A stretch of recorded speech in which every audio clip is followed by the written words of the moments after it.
Hola, me presento, soy Angela Llano, psicóloga educadora sexual, formación de derechos humanos sin atención a víctimas. Me vengo aquí, me siento el día de hoy después de haber estado en una sesión muy interesante con un paciente nuevo.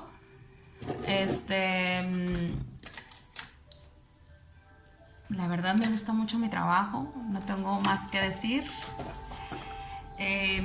Disfruto, me hace crecer. Me acuerdo el tiempo que estuve sin hacer terapia, sin dar terapia, sin brindar terapia, fue el tiempo en el que fui más infeliz. Entonces, vengo con un tema derivado a la temática que hablé hace unos días. Hoy me gustaría abordar sobre los síndromes de la violencia y cuáles son los síndromes que desarrollan las mujeres que viven violencia. Bueno, me enfoco más en la violencia familiar. Yo sé que en la vida todos tenemos una especialidad y tenemos una misión de ser. Ahorita cuando estoy en la organización de las mujeres atendiendo víctimas en el colectivo Mujeres Activas Sinaloenses, nos han surgido muchísimos casos sobre todo en muchas juventudes. Bueno, porque ahorita estamos entrando en una oleada nueva de juventudes en el CEMAS y hay muchas chavas universitarias, tenemos practicantes, tenemos becarias, chavas de menos de 30 años que traen otro concepto de la violencia, entonces que hablan sobre las violencias que viven, como es el acoso callejero, como es la violencia digital, que son cosas que siempre han existido. Bueno, han existido todas estas, pero antes eran tipo de violencias que nosotras como mujeres nos las reservábamos, ¿no? Y la parte interesante de estas nuevas juventudes, de estas ola de juventudes, es que ya están visibilizando y ya están atendiendo ese tipo de violencias que antes no se atendían. Entonces me había enfocado más en lo que es la atención a la violencia familiar, y entonces llegó esta nueva ola en la que tuve que empezar a trabajar sobre este tipo de violencias en chavas de 16 años hasta 30, ¿no? O un poquito más, pero ya son otros caracteres, ¿no? La violencia en el noviazgo era lo que más, como que más joven, lo que se visibilizaba, ¿no? Pero como es un rollo, la atención que hacemos en CEMAS no es un rollo que discrimine, es un rollo intergeneracional. Entonces, pues bueno, yo me voy a enfocar ahorita sobre los síndromes de la violencia en la violencia familiar. Luego ya estaríamos hablando sobre los síndromes derivados de la violencia sexual. Bueno, la violencia sexual hay muchos tipos que pueden ser derivados de la violencia sexual, que es lo que vivimos las mujeres y sobre todo ahorita las juventudes, ¿no? Que son los que por lo que se está luchando más. Hablar sobre los síndromes de violencia. Bueno, voy a hablar sobre el síndrome de indefensión adquirida, el síndrome de la mujer maltratada y el síndrome del síndrome de Estocolmo doméstico. Vamos a empezar. Bueno, las mujeres que viven muchas veces, las mujeres que viven violencia, muchas veces nosotros queremos ayudarles, decir, ya salte de ahí, tú mereces un buen hombre, no que te de maltratos.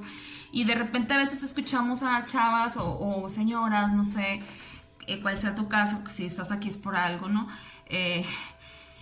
Escuchamos mucho la queja y de decir, no, pues es que mi marido soporta así, me trata así. Entonces llegamos a ser recipientes y nosotros nos preocupamos y empezamos a dar nuestros consejos. Pero de repente tú ves una foto donde se reconcilian y luego dicen, no, pues es que es el amor de mi vida, te amo mucho. Y tú como amiga o como persona preocupada por esta persona que estaba viviendo hace unos días violencia, vas y le dices, oye, pero que no se supone que estaban así y así, y cómo es que pues volviste, o cómo es que ¿cómo es que subes este tipo de información? O sea, que no, que...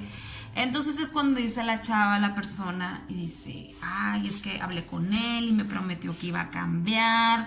Entonces la persona lo que hace es creer en su agresor y permanecer en esa relación. Porque dentro de la violencia hay un ciclo de la violencia, que nosotros le llamamos, que es más o menos así. El ciclo de la violencia, que es como un viene y baja, ¿no? En uno le vamos a poner que es la luna de miel. En otro es donde acumula tensión. Y por último, en el último es donde explota, donde hay crisis. Y la crisis deriva ira, frustración y violencia. Y la violencia puede ser psicológica, emocional, física, sexual, económica y patrimonial. ¿Sí? Digamos que el ciclo de violencia lo podemos también simplificar en otras áreas, no nada más en el hogar, ¿no? Pero más o menos así va a quedar. ¿Sí? Esto lo tengo así como en mi otro consultorio, lo tengo así como para que siempre esté ahí, ¿no? Esto.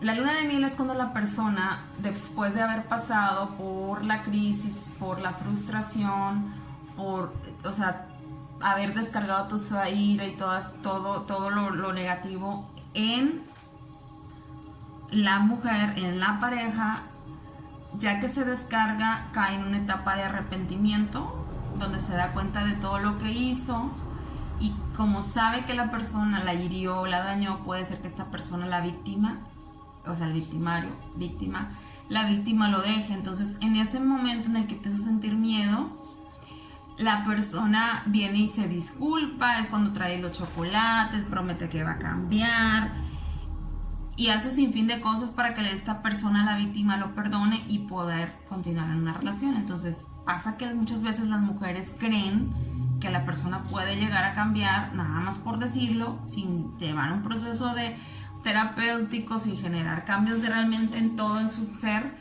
Entonces le cree. A veces hasta van a terapia los agresores, ¿no? Solamente por el hecho de que se permanezcan en la relación. Entonces hay un proceso de luna de miel muy bonito, van al cine, cenan juntos, el sexo es muy bueno, etc. Entonces baja la tensión. Hay otro proceso donde se está acumulando la tensión, se acumula y se acumula. No sé cuánto puede durar 3 días, puede durar una semana, puede durar meses, puede durar horas. O sea, eso ya es relativo, depende de la capacidad de la tolerancia del agresor, ¿no? Que tanto estrés esté manejando también en su vida. Y entonces otra vez que acumula tensión, vuelve el mismo ciclo, agrede, violenta, y otra vez pasa de luna de miel y así está. Entonces, en este proceso, en este ciclo de violencia, las mujeres generan síndromes. El síndrome que genera es el síndrome de defensión adquirida, que el síndrome de defensión adquirida es como no tienen los suficientes recursos. Muchas mujeres que viven violencia en los hogares no tienen estabilidad económica, no tienen patrimonio.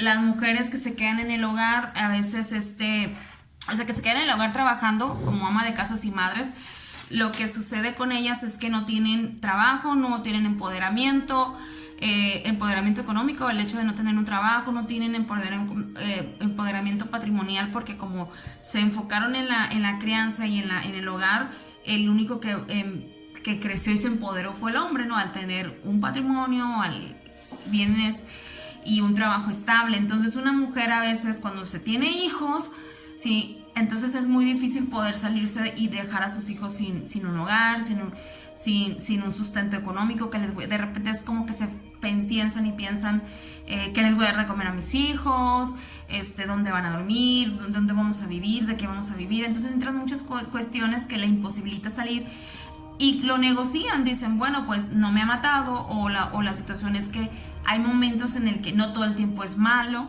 esa parte de la luna de miel, que es lo que hace como que hay una esperanza y una luz. Y le hacen permanecer, pues, eso. Entonces, de indefinición adquirida es como que es un mecanismo que desarrollan para sobrevivencia de ellas mismas, en el caso de tener hijos y de sus hijos, ¿no? Y el del síndrome de Estocolmo, bueno, el síndrome de Estocolmo habla mucho sobre las mujeres que justifican al agresor, ¿no? De repente es que él es muy bueno conmigo, o sea, ubiquen mucho el síndrome de Estocolmo. Les voy a contar la historia de este síndrome. Este empezó obviamente ya en Suecia. Fue un caso muy muy mencionado, perdón, pero es que fue un caso muy mencionado. El síndrome de Estocolmo el síndrome de Estocolmo fue una chava que fue secuestrada en un bote y estuvo mucho tiempo en cautiverio con su secuestrador. El secuestrador le daba alimentos, le daba muy buen trato, platicaba con ella. Aún así se generó un síndrome que a partir de ello le pusieron Estocolmo, perdón, es que estoy primero desglosando un síndrome para poder explicar el otro. Entonces, cuando el momento que la víctima es rescatada de su secuestrador, ella empieza a defender a su agresor, a su secuestrador, a decirles que no le hagan daño, que él nunca, a pesar de que la tuvo en cautiverio y que estuvo pidiendo dinero por su rescate, ella argumentaba que no le hizo daño, que todo el tiempo fue amable y que por favor no le hicieran daño, a pesar de que estaba cometiendo un delito. Pero en la mente y en la psique de la persona fue así. Entonces muchas personas no podían entender lo que estaba viviendo. Entonces, a partir de ello se le dio un síndrome a este tipo de actitud, el síndrome de Estocolmo doméstico. Entonces, el síndrome de Estocolmo doméstico también no solamente puede dar en los hogares, sino también en los noviazgos, que también las mujeres se les imposibilita poder dejar a esa persona, porque hay momentos de lucidez, hay momentos en donde no hay tensión y evidentemente la persona tiene buen trato hacia la víctima, ¿no? Hacia la mujer. Y es eso lo que la mantiene, es lo que es como que esa esperanza, esa luz es la que mantiene a las víctimas de violencia y continúan ahí, ¿no? Entonces, ¿cómo podemos desbaratar todos estos síndromes? Bueno, yo lo mencionaba mucho en mis siempre es muy importante la atención psicológica con perspectiva de género. No funciona el psicoanálisis en víctimas de violencia, porque muchos van y asisten a psicoanálisis. Psicoanálisis es bueno para un tipo de introspección, pero no en el caso de la atención a la violencia. Se tiene que trabajar mucho la atención con perspectiva de género en el caso feminista. ¿Para qué? Para hacer una desconstrucción social sobre todo este rollo de los estereotipos y los roles de género, para poder hablar un poquito más sobre evidentemente uno tiene que explicarles sobre esto que les estoy explicando a ustedes, sobre los ciclos de violencia, sobre los síndromes que generan las mujeres al tener, para que ellas entiendan el porqué es su conducta propia. No se trata también de explicarles sobre la conducta del hombre, el por qué agrede. También ellos tienen su parte que se tiene que atender. Yo sugiero que las personas, en el caso de los agresores, tienen que tener su tratamiento, pero no me enfoco mucho en ellos. Sí los atiendo a los que realmente quieren, ¿no? Porque hay muchos que van a terapia solamente como para cumplir un requisito para que no los abandonen, y no tratan de buscar realmente encontrar la situación del por qué es un agresor y por qué se ha convertido en lo que se ha convertido. Entonces, el hecho de que nosotros estemos como terapeuta justificando la conducta de un agresor, de un narcisista, de un controlador, de un psicópata, de un sociópata, hace como que disminuya la importancia de la atención psicológica a víctimas, hace como que minimicemos y justifiquemos a un agresor, en ese sentido es como que volver a recaer en un ciclo, o sea, el hecho de que yo le tenga que decir a una de mis pacientes justificar a su agresor es hacerla poner en el lugar de él y por lo tal regresar con él. No se trata de eso. Se trata de que la persona aprenda y conozca sus procesos cognitivos. Es por eso que es la perspectiva de enfoque en derechos humanos, enfoque feminista, enfoque de perspectiva de género, para que ella vaya desconstruyendo todo eso, desconstruyendo todo lo que ella ya tenía como que construido de manera de toda la vida, ¿no? O sea, de manera empírica, porque pues vivimos en una sociedad patriarcal donde tenemos que cumplir ciertos estereotipos de género y roles de género. Entonces, en esta desconstrucción vas entendiendo el por qué el ciclo de la violencia. Muchos pacientes me dicen, inclusive hasta hijas que tienen padres agresores, es como que me da muchísimo miedo el momento en el que pueda caer en crisis. Me da muchísimo miedo que en algún momento pueda como que deschavetarse y estoy como que como a la defensiva y el cuerpo está en bajo tensión también, ¿no? Entonces es muy fácil para muchas personas decir, mi hija, amiga, date cuenta, deja a esa persona, divórciate, pero es muy difícil para una persona que ya está viendo todos estos síndromes. Entonces, aquí lo ideal es que siempre es que busquemos la ayuda profesional con un enfoque de derechos humanos, perspectiva de género, psicólogas feministas. Yo siempre sugiero que sean mujeres. Los hombres nunca van a entender un proceso de la violencia de las mujeres porque nunca les ha tocado vivir el tipo de violencia que nosotros vivimos. Considero yo que aunque seas un poco empático a la causa, aunque entiendas, pero nunca jamás vas a entender que nosotras desde niñas salimos a la calle con miedos y nos han pasado muchísimas, o sea, no solamente por el hecho de ser mujer, que el acoso, o sea, porque es una construcción social, porque es algo que se ya está tratando como que de minimizar, de como que de visualizar todas esas violencias que vivimos dentro de los hogares, fuera de los hogares, en nuestros espacios laborales, en la comunidad escolar. Entonces, tratamos como que de nosotras como entre mujeres nos entendemos más. Y no estoy minimizando a mis compañeros y colegas psicólogos. Va a haber áreas en las que ustedes pueden desarrollar. Hay muchas áreas en mucho campo en el que ustedes pueden implementar su conocimiento y su experiencia, pero en la atención a la violencia, en el caso de las mujeres, o sea, atender a mujeres, sí es más cuidado. ¿Sí? ¿Sí pueden atender a hombres? Claro que sí. O sea, ustedes pueden enfocarse en la desmachinización o en la desconstrucción machista, ¿no? de otros hombres. Eso es lo que sí pueden abonar ustedes. Y yo con muchísimo gusto canalizo hombres a otros hombres que atienden la violencia. Digo, no es que yo no los atienda. Sí, claro que sí los atiendo. En mi espacio, en mi consulta privada sí los atiendo. Pero me enfoco más como que a la atención a las mujeres en víctimas. O sea, en el decir, si tú tienes una conocida, una compañera que está viviendo violencia y es mujer, que acuda con una mujer que esté especializada en atención a la violencia. Porque si no, hay de dos cosas. No les ayudas para nada si no tienes una perspectiva de género a esa víctima. Y segunda, la persona puede tener una mala impresión de la psicología y puede desconfiar por completo de la ayuda profesional por un mal procedimiento o por una mala praxis de un psicólogo o de una psicóloga en la profesionista de la salud. Bueno, obviamente, profesionista, ya está hablando de psicología, pues ya somos profesionistas de salud mental. Entonces es muy importante nosotros también generar nuestra empatía. Está muy de moda esa cuestión de, las personas tóxicas hay que cortarles cabezas. Yo creo que también hay que reparar historias, hay que ser un poco empáticos con el dolor. Todos tenemos un tiempo, un proceso de ser víctimas, pero también ahí tenemos un tiempo como para hacernos responsables de lo que nos sucede, para hacernos responsables de que en nosotros está el generar nuestro cambio, nuestra evolución, nuestro desarrollo humano. La psicología es una área que nos ayuda a comprender los procesos, nos ayuda a desarrollarnos humanamente.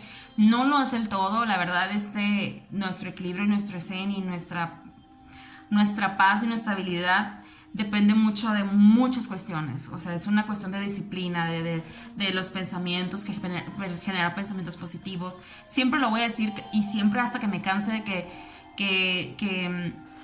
la estabilidad es una cuestión de disciplina, es desde los horarios de sueño que tú tengas, desde la alimentación, el ejercicio, los pensamientos positivos, la terapia, muchas cosas. Entonces, enfocarnos, o sea, como que la atención psicológica es el todo, no, porque también hay muchas resistencias en nosotros mismos que a veces nos imposibilita generar cambios, ¿no? Entonces le depositamos toda la confianza a un psicólogo, sí, pero sabiéndonos que el psicólogo solamente es un guía, el psicólogo es el que nos ayuda como que a comprender los procesos en los que estamos viviendo y nos guía y nos fomenta y nos ayuda como a bajar la tensión, a trabajar sobre las crisis, sobre los traumas, pero no es quien te va a sanar. Decía una persona psiquiatra de la metafísica, Lois Hay, decía que tú puedes sanarte a ti mismo. Obviamente, tú puedes hacerlo con una guía, pero si aunque tengas la mejor guía, la mejor psicóloga de todo el mundo o al mejor psicólogo, pero si tú no quieres, no se va a poder. Porque decía, otra vez, voy a citar a Carl Gustav Jung, a todo lo que te resistes, persiste. ¿Sí? Y bueno, es todo lo que tengo que decir. Muchísimas gracias por verme una vez más y estaré subiendo otro video próximamente. Las quiero y los quiero.